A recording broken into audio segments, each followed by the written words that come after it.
economy. As you recall, that was the premise of Joe Biden's speech. With me now are a couple of economists I love to check in with. Jared Bernstein, of course, who was Joe Biden's chief economic advisor for some time. Douglas Holtz-Eakin, a former chief economist during the Bush administration. So, guys, we're a little short on time, so I want to get at the nuts and bolts of this jobs report. Jared, I'll start with you. Unemployment rate below 9%. That was a mild surprise, was it not? Yeah, it was an upside surprise. It was a good number to see. I think one of the concerns that we're seeing now, this may have been underreported, is that we're seeing a shift from temporary unemployment, people on layoffs, to permanent unemployment. Those shares have actually flipped in a very strong way. We're also seeing an increase of people being stuck on the unemployment rolls for 15 weeks longer. So great to see the unemployment rate coming down. The pace of job gains has slowed, and it looks like we're kind of moving from temporary to permanent layoffs and longer-term unemployment. That's the downside. All of this occurring in the absence of enhanced unemployment benefits, which I think is very problematic. Right. Yeah, Douglas Holtz-Eakin, there was another part of this report that noted census jobs may have inflated the number here a little bit.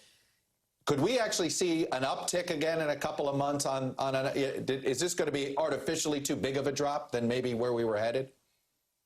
Oh, I think on the whole, this is a good report. It's progress.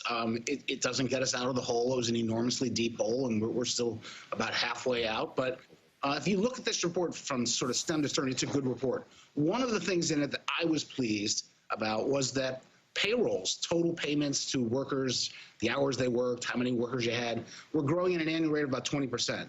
So the private sector is generating income, and there is no recovery without the private sector generating income. That was a real bright spot in this report for me.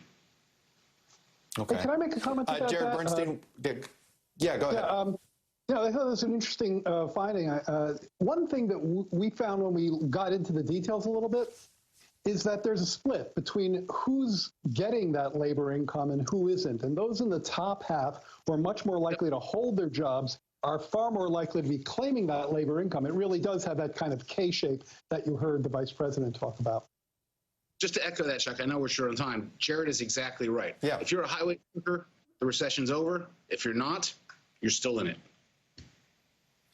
And I was just going to say, there's a whole bunch of layoffs that were announced in the last a couple of months, and certainly some airline layoffs that are coming. And I'm wondering, when will we see that reflected in this? Is it the next report? I think some of these kick in. Is it the September or the October jobs report? We should be looking to see how the overall picture absorbs those layoffs. Jared, let me start with you. Sure. You always have these cross currents. Okay, so these payroll gains, they're called net gains, meaning they're net of what's coming in and what's going out. And some of what you're talking about will show up in future months. And so I guess my prediction would be that this slower pace of job gains that we've seen in July and August, a real deceleration in the pace at which payrolls are growing. And Doug's right. It's positive. We're filling up a hole, but that hole is still 11 million jobs short, 11.5. I do think that slower pace will persist. And I consider that problematic and related to the failure to control the virus that Biden was talking about. Doug, you want to chime in on that? Yeah, I think we will see this in every future report. Jared's right about it being net job growth.